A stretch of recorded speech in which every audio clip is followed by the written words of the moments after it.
And welcome back. Number 3. Dr. Bill Deagle joins us tonight. Bill is usually with us on Thursday nights, but we're happy to have him anytime we can get him. There is so much going on out there now. It is a deluge, and what we're trying to do is stay on top of things as best we can so you can make the best of it yourselves. We're not telling you what to think. We're just asking you to engage in the process. It's a tough one, and all we can do is present it as logically and pragmatically as we can. I'm still, of course, right on the Fukushima Daiichi calamity, and it is the gravest situation that I think that the human species has probably ever faced. Outside of an off-planet enormous asteroid hit, I can think of nothing that might mess up more days for more people than the Fukushima plant when they try to remove these spent fuel rods, and there's some new ones in there too, but most of them are spent, from reactor 4 spent fuel pool. And if you know the story, and most of you do, if any of them even touch each other on the way of being extracted, they won't be pulled all the way out of the water. They'll be pulled up and then over in water and put down into a separate cask, and then the crane will remove itself, the cask lid will be put on, and they'll pull the cask out. It's a tall, round object which will hold apparently one fuel assembly each. And I'm not sure how many fuel rods are in each assembly. I think it's 4, but I'm not sure. Now, about 6 months ago, TEPCO did a watch how easy it is fuel removal exercise. First, what they did was invite the media out there and then ban everyone from taking any video. No video recording until we tell you to. And then they got ready for their demo, and what did they do? They had a crane, and they went over and said, okay, you may now record. And so everyone began dutifully recording, and they dropped the crane hook down and picked up a hook which was tethered to the top of the spent fuel group, which I believe is 4 rods, pulled it straight up and out of the water into the air, right? And we'll tell you why you can't do that now in a minute with Bill. They pulled this group of, let's call them 4 rods up, and what was really funny is that the crew that was standing there was watching, and the fuel rods began to kind of sway back and forth and not mind their manners. And one of these guys reached out with his hand and grabbed the fuel rod and put it back in line with the other 3. Now, if he had done that in real life, he'd been dead in hours or less. This doesn't happen. And you knew right then and there that it was a fake exercise. They weren't really pulling out a spent fuel assembly. It was a dummy, and it was put in there in advance. That's the best guess. But this is serious business, what we're looking at now. Potentially catastrophic business for the entire Northern Hemisphere and the planet. Bill, welcome back. Thanks for being here tonight.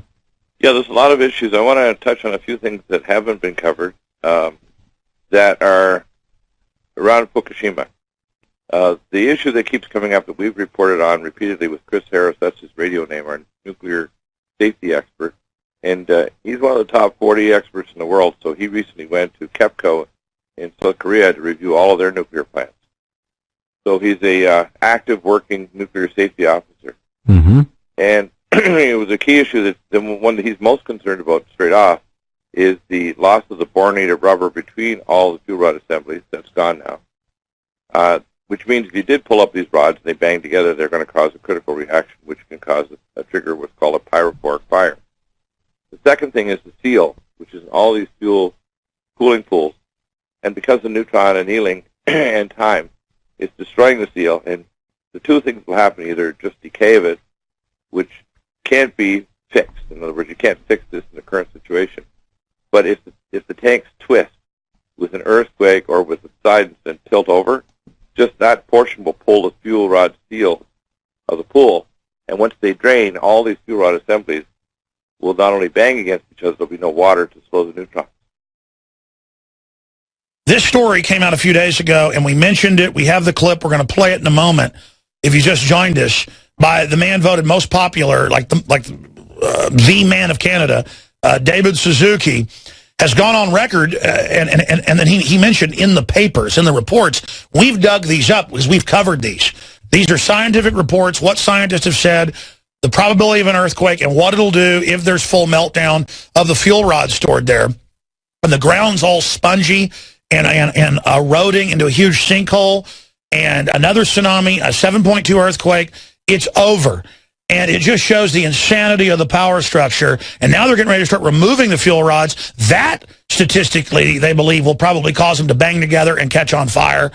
And then you've got a full meltdown on your hands. So Anthony Gucciardi, who's really our expert on Fukushima, covering the latest information, joins us in studio to talk about the madness of these people. His article is the top story on Infowars.com right now. Anthony, tell us the situation. Well, you notice how they craft the debate. Now it's about the TSA agent and should they be armed. Meanwhile, we have top generals saying, yes, the nuclear weapons are, they're missing and we have major problems. Obama is getting rid of all of the top guys who will not listen to him and play ball. And now we have this scientist, this internationally recognized scientist. He hosts his own television show, actually. And yes, he was the number 5 guy in Canada, the number 1 living man in Canada, the most popular, had the most votes. Everyone loves him. And he went to this forum, and thankfully someone captured it with their iPhone, or else we would never know. And he was alerting them, kind of like a behind-the-scenes deal, saying, listen, this is about water ecology, this conference, this symposium, but the real thing is Fukushima. And he was saying if just one more earthquake, 7.0 or higher, happens, and he said there's a 95% chance that it will happen over the next 3 years, then Fukushima would just absolutely melt down, and the U.S. would have to be evacuated, and then that Japan would go, quote-unquote, bye-bye. So he's basically saying everyone in Japan would die. And he's a physicist and a bunch of other stuff. Yeah, and it's not like we're saying this or we're making this up. This is a direct quote. He's saying there's a 95% chance this will happen in the next 3 years if we don't do something about it. And I agree with that because that's our own analysis from Dr. Busby and other top folks we've had on. There should be 50,000 people there in radiation suits, rotating in and out in lead suits in a world emergency to clean that out right now. Instead, I've read that they can't get workers to go in. The starfish are melting and dying. The butterflies are dying and are mutated. The kids are dropping dead. People are staying there to take care of their horses and livestock. They're dying. And the answer is just let it happen. No, there's still plenty of people living in the Fukushima region. Well, Ann Coulter says they should be thankful. No, they should be. No, that whole idea is that if you have a little bit of radiation, you get immunized like a vaccine. But no, the concept here is that TEPCO is now going in. Are you racist against radiation? I'm absolutely racist against radiation. I don't want to take Ann Coulter radiation pills, but maybe we should start promoting that. So I think the key thing here is they call it the TEPCO Mafia now because they're just so bad at what they do. They're either incompetent or nefarious. No one really knows. I mean, they're taping things up with duct tape at this nuclear plant. It's on life support right now, and they're taping it up with duct tape. But what's going on is the United States is moving in with some scientists, some little guys to go maybe help with the Fukushima disaster that could potentially blow up and, he says cause the U.S. to evacuate. But they're going in and they're going to test the reactor 4, extracting some fuel rods because they said that one was actually not melted down. The other ones have volatile, toxic elements inside of them all. But the thing here, and there's 1,400 of them, if just 2 touch at all, they will blow up. And it could mean the entire explosion of the entire facility. Could just mean a massive amount of radiation leakage into the Pacific. Yeah, for folks that don't know, bombs are bad, but they dissipate and are cleaner when they detonate. There's less. I mean, you're talking about a small ball of it, that blows up a whole city. Yes, it's purified. This is just mass ton upon ton. 6 reactors smoldering, half blown up, just hellish, and it's all sliding into the sea because they got to keep pumping water in on them to keep them from exploding. I mean, it's just a hellish situation. Well, they admitted. Well, actually, TEPCO didn't admit. First, they lied, and they said that it was just a bit of radiation. Then an independent study in Japan found it was 2.5 times the amount of radiation initially released, and that 70% of all the cesium and radioactive waste went into the Pacific Ocean on purpose. They said, just... By the way, I'm going to be honest. I mean, this is what I've said when I've talked about the nascent iodine that we've produced and we sell, because all the scientists and doctors say this is the best thing for protecting your thyroid. But that's not a silver bullet. The only thing I can do if this really blows up is I've got to go to the Southern Hemisphere. I guess I'll tell the crew, come with me if you want to go, and we're going to have to, try to, I mean, this is, unbelievable. This is unbelievable. And notice, it was the Canadian version of Huffington Post where I found this guy's video, and has 100-something thousand views now. We're publicizing it majorly. But this wasn't even in the mainstream press. It's like Fukushima's going to blow up. The U.S. is going to be evacuated. Japan, everyone in Japan. By the way, he's reading scientific papers that we've listed in the article. This is what the scientists, from bad to worse, they look at the different scenarios. There's not a good scenario unless you have like 100,000 people. They work by the thousands, 1 week on. You give them some huge amount of pay to do it. In lead suits, you go in an emergency situation, you extract everything out of there, but nobody wants it, so everybody passes the buck as the time bomb just ticks down. Well, this is the perfect psychology of these delusional people. That's it. And these people are insane. And there's numerous ways they could do it with cement and everything. They could have this, a massive expansion that could protect everything to some degree, but they're just not doing it. They're like, oh, we'll just go in and remove those rods. That's right. It's been recommended that, say, 20 miles away with trucks, you bring it to a giant quarry, and you have big sections where you get them, pour concrete over them, seal them, and then move on. But they won't do that either. And then you ask, what are you even going to do with those rods when you extract them? Shoot them into space is most likely the answer. And then meanwhile, Obama's recommending we build all of these nuclear power plants in the United States along the coastline. I mean, this is just complete insanity, just complete and utter chaos, which I guess they want. Why? I mean, that's the joke from Dr. Busby, is that it's like an alien race is secretly running things, and they want higher radiation to live in, and they're terraforming us with radiation. I mean, that's the only plausible, and I'm not saying that. I'm saying it's that crazy. It's fertility's going down, everything. Yeah, but I mean, it's madness. Where do these elites think they're going to live? Fukushima's not a problem. Oh, no. It's brown bags. Brown bags. Yeah, I mean, radiation that could cause the U.S. evacuation is not a big deal to the mainstream media. It's nothing. I mean, that's not even worth mentioning besides in a little blog post on the Canadian version of Huffington Post.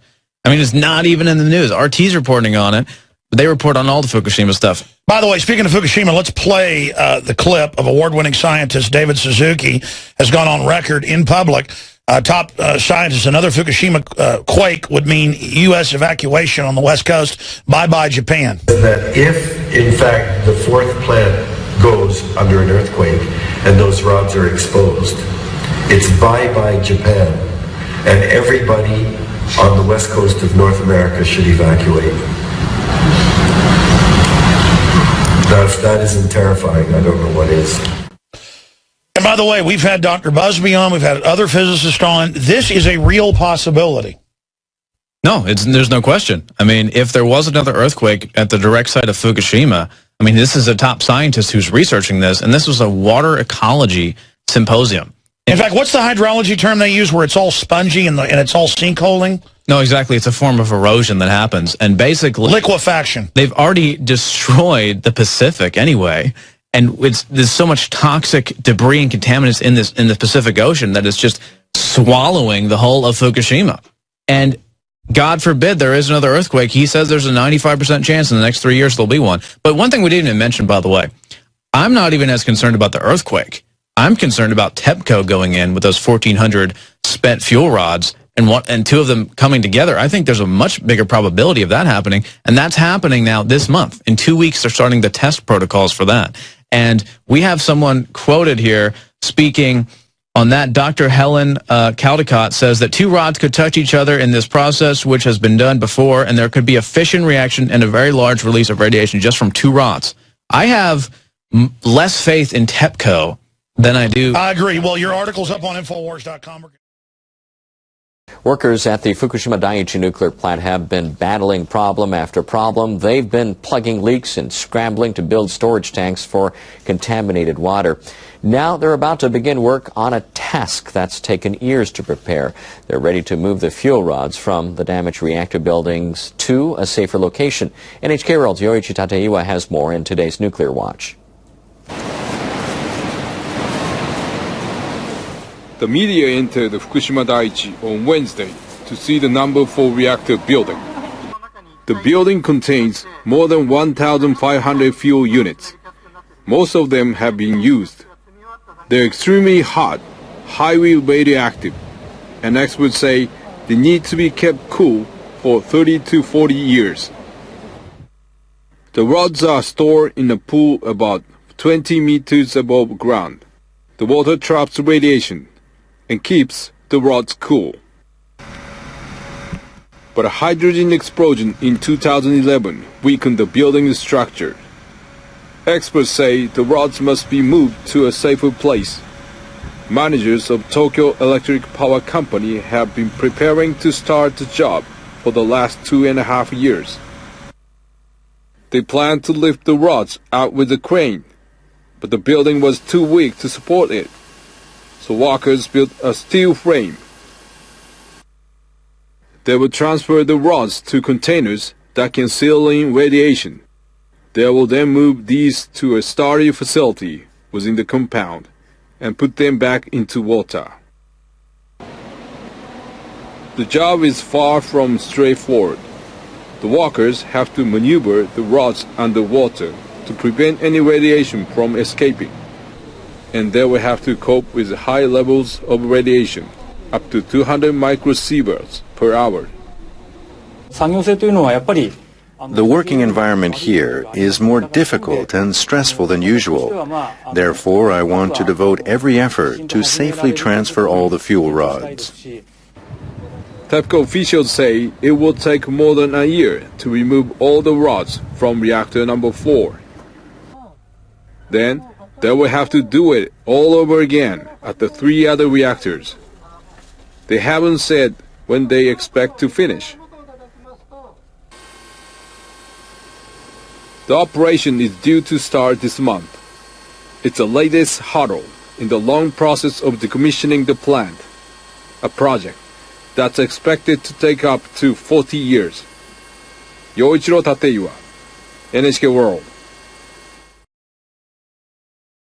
And to Japan now. The country is bracing itself for the most dangerous operation at the Fukushima nuclear plant since it was crippled by a quake and tsunami in March 2011. The company running the facility plans to move radioactive fuel rods to safe storage. RT's Alexei Hershevsky joins us now live from Japan. Alexei, hi there. Well, tell us, why is this operation so dangerous? You know, usually this operation is not so difficult. It happens at nuclear stations, more than 400 of them on everyday basis across the world. But of course, in Fukushima case, this is something unique and very risky. Now, the fuel rods are extracted from pools using automated cranes at most of the stations. At Fukushima, not only these pools where these rods, and each rod weighs more than 2 tons, not only these pools are crippled, but the machinery, the automated machinery, doesn't work as well. So every rod has to be extracted from the pool manually. Now imagine, provided that these rods cannot even hit each other, this may cause a nuclear chain reaction and grave consequences. Now imagine if a human error or for instance, an earthquake, and this area is very seismic active.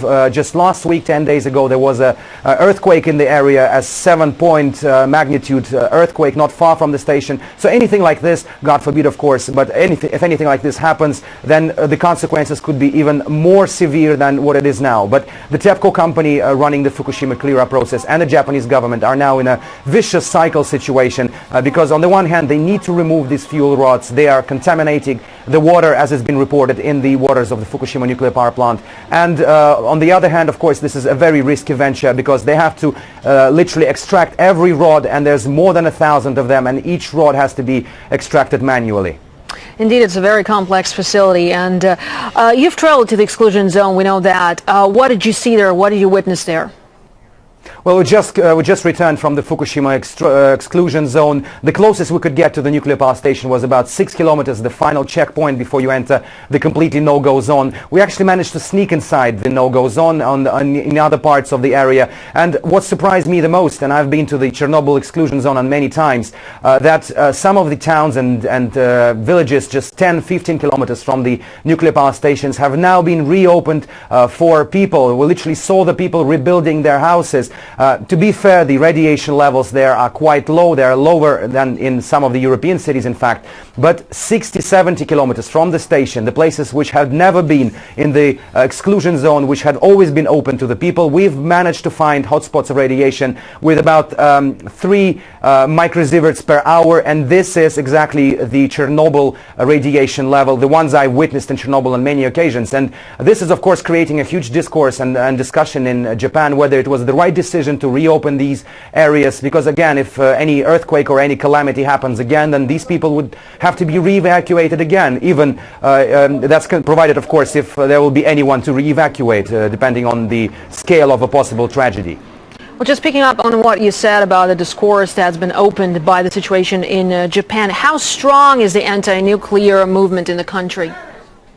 Well, in fact, in the Fukushima region itself, there are several NGOs who do not believe the government and the TEPCO organization in their measurements of the radiation levels. The one which struck me the most, and we talked with them yesterday, the movement called the Mothers of Fukushima. These are ordinary women who are afraid for the safety and health of their children. They bought radiation meters, which the cheapest of them costs around $1,000 US, and they're just patrolling the areas, taking their own measurements and sending them to the government. But the government, as they say, is doing nothing. It is not considering their radiation measurements, as if they're trying to play down the scale of the things happening. Even in Tokyo, in front of the industrial ministry, there's a protest happening for already 800 days with people there protesting against nuclear energy and the actions of the government and the TEPCO. They told me today, which also was quite shocking to me, that they are against the idea of holding the Summer Olympics in Tokyo in 2020. So you can see how serious the rhetoric of the anti-nuclear movement is now in Japan, even though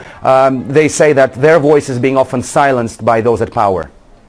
Right, Alexei, thank you so much for bringing us this update live from Japan. And Christina Consolo, founder and host of Nuked Radio, doubts that engineers will be able to pull this off, given the level of damage at the plant. The more I study this problem, in fact, I've been up all night reading. I haven't even gone to sleep yet. The more that I look into this, I don't know how Japan thinks they're going to pull this off. The pictures that have been released by TEPCO and the amount of damage that the racks in the pool have sustained, there's no way that they're going to be able to pull those assemblies out and do it without bumping into other things, and that's where the danger is.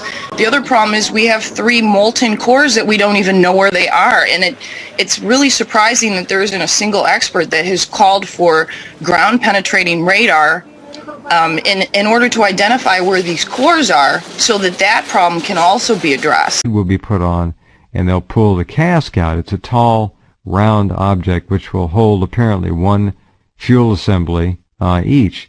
And I'm not sure how many fuel rods are in each assembly. I think it's 4, but I'm not sure. Now, about 6 months ago, TEPCO did a watch how easy it is fuel removal exercise. First, what they did was invite the media out there and then ban everyone from taking. And welcome back. Number 3. Dr. Bill Deagle joins us tonight. Bill is usually with us on Thursday nights, but we're happy to have him anytime we can get him. There is so much going on out there now. It is a deluge, and what we're trying to do is stay on top of things as best we can so you can make the best of it yourselves. We're not telling you what to think. We're just asking you to engage in the process. It's a tough one, and all we can do is move these spent fuel rods, and there's some new ones in there too, but most of them are spent, from reactor 4 spent fuel pool.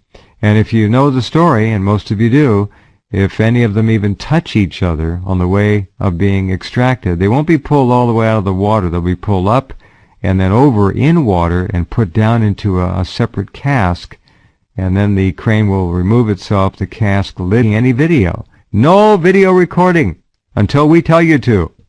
And then they got ready for the demo, and what did they do? They had a crane, and they went over and said, okay, you may now record. And so everyone began dutifully recording. And they dropped the crane hook down and picked up a hook which was tethered to the top of the spent fuel group, which I believe is 4 rods. Pulled, presented as logically and pragmatically as we can. I'm still, of course, right on the Fukushima Daiichi calamity, and it is the gravest situation I think that the human species has probably ever faced. Outside of an off-planet enormous asteroid hit, I can think of nothing that might mess up more days for more people than the Fukushima plant when they try to remove